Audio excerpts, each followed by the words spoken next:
Please be seated. Good morning. For my reflection this morning, gusto ko lang gawing medyo unique. Let's make this a more interactive. Mag-fill in the blank tayo. Kayo ang magkukumpleto ng statement. Okay? For those who are watching online, feel free to participate. Write down your answers in the comment section. Okay, sana mag-participate para may mas maganda. Okay? God is good. The Lord our God is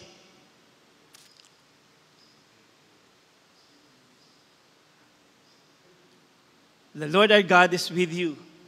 He is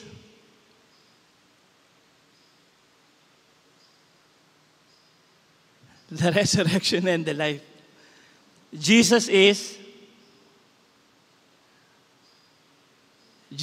alive. The Holy Spirit is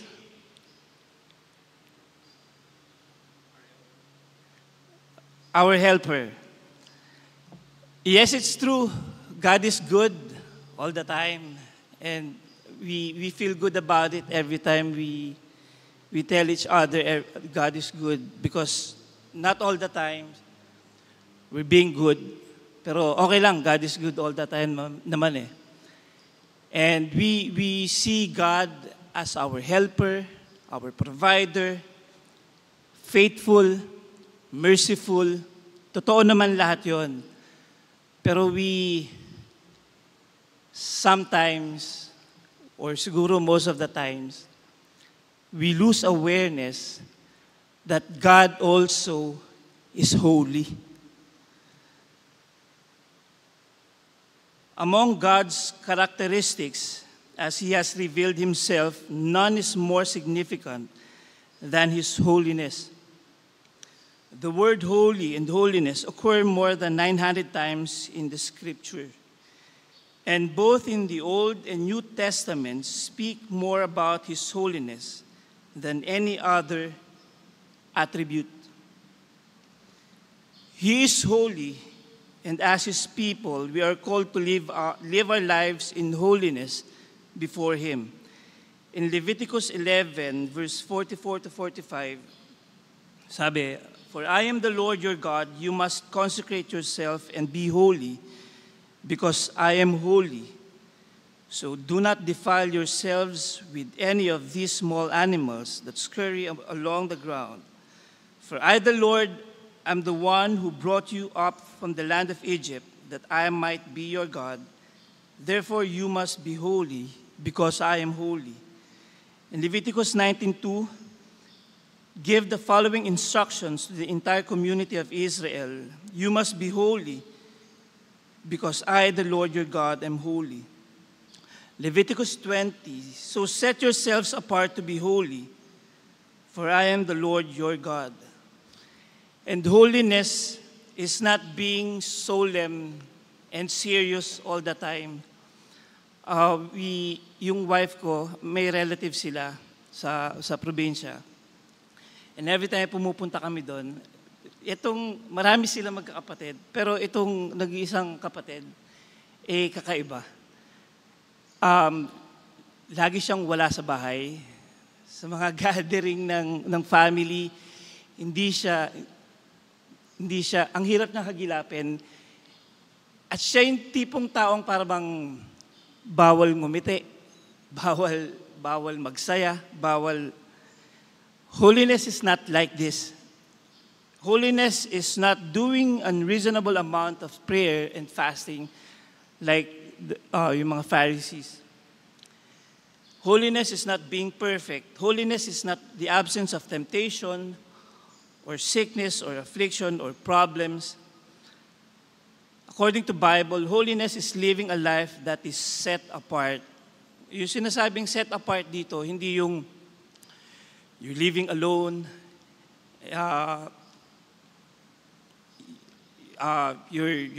you separate yourself dahil all of you are sinners and I am holy. Ibig sabihin, holiness means the intention of your heart is different from others. In Matthew 5, verse 27, sabi, "You have heard that it was said, 'You shall not commit adultery.' But I say to you that everyone who looks at a woman with lust for her has already committed adultery with her in his heart." Many years ago, may kaibigan ako na nag-invite sa akin, pupuntahan niya yung kaibigan niya. He's older than me ng mga more than 8 years. Tapos nung nandun kami, magkakasama kami, nagja-jamming kami. Pero yung sinamahan ko, may tinitingnan sila na babae sa cellphone. Apparently, parang kakilala nila pareho.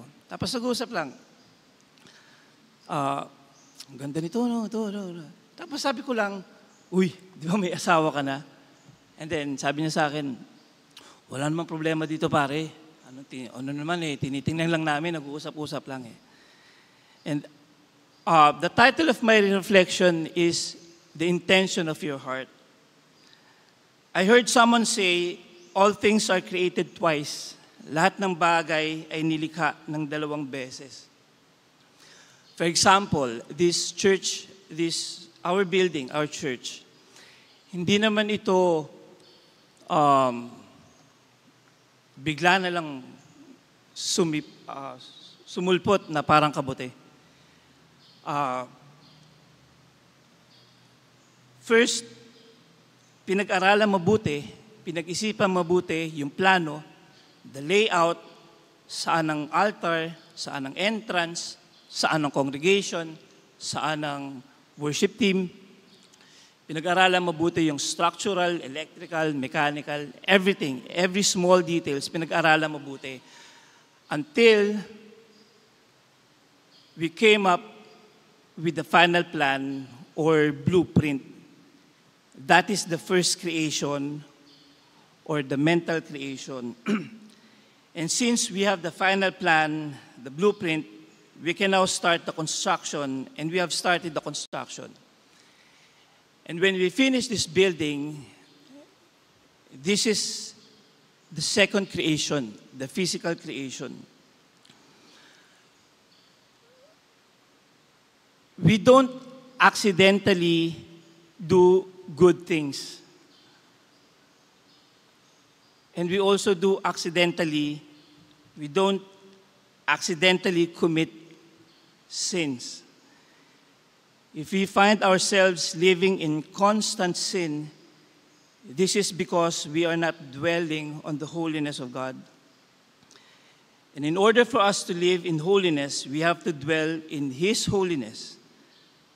Philippians 4, verse 8 says, "Finally, brethren, whatever is true, whatever is honorable, whatever is right, whatever is pure, whatever is lovely, whatever is good, of good repute, if there's any excellence, and if anything worthy of praise, dwell on these things." Everything we do comes from the intentions of our hearts. And the intentions of our hearts are rooted from the things that we dwell on. This is a confrontation to all of us. What do we constantly feed our minds? And what are the things that we constantly meditate upon? There are so many temptations. Facebook Reels, YouTube Shorts, TikTok, mga mukbang, and of course, porn, K-drama, Netflix.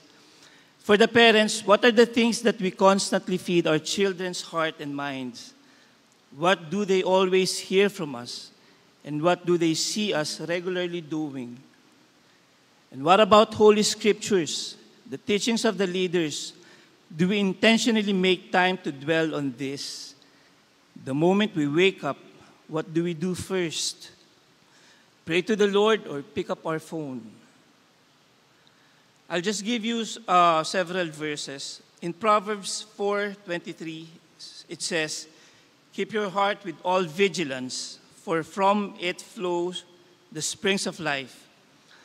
Mark 7:21-23. For from within, out of the heart of man, come evil thoughts, sexual immorality, theft, murder, adultery, coveting, wickedness, deceit, sensuality, envy, slander, pride, foolishness. All these evil things come from within, and they defile a person. Luke 6:45, the good person out of the good treasure of his heart produces good, and the evil person out of his evil treasure produces evil. For out of the abundance of the heart, his mouth speaks. Proverbs 23:26, my son, give me your heart, and let your eyes observe my ways. 1 Peter 3:15, but in your hearts, honor Christ the Lord as holy. God is holy, and as His people, we are called to live our lives in holiness before Him. Living a holy life starts with the awareness and recognition that God is holy. Seeking and keeping His ways, because everything we do comes from the intentions of our hearts.